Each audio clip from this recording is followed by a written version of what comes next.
নতুন বাংলাদেশ তৈরির যে সুযোগ পাওয়া গেছে তা নষ্ট করা যাবে না বলে মন্তব্য করেছেন বিএনপির ভারপ্রাপ্ত চেয়ারম্যান তারেক রহমান।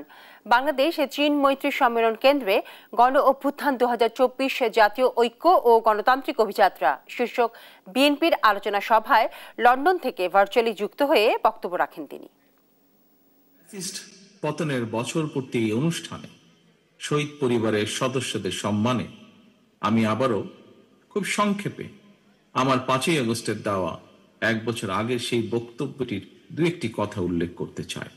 সেদিন আমি বলেছিলাম, গণ অভ্যুত্থানে যারা তাদের প্রিয় সন্তান হারিয়েছেন, বিজয়ের ঐতিহাসিক এই মুহূর্তে আমি সেই সব মায়েদের প্রতি বিনম্র শ্রদ্ধা জানাই।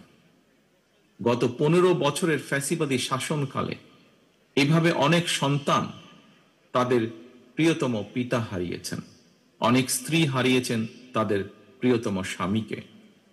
গুম খুন অপহরণ করে অসংখ্য মায়ের বুক খালি করে দেওয়া হয়েছে।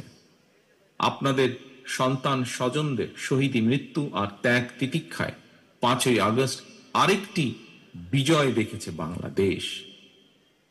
শহীদ পরিবারের সম্মানিত সদস্যগণ, ২৪-এর গণ অভ্যুত্থানে আপনার প্রিয়জন দেশের জন্য, দেশের মানুষের জন্য, গণতন্ত্রের জন্য নিজের জীবন উৎসর্গ করেছেন।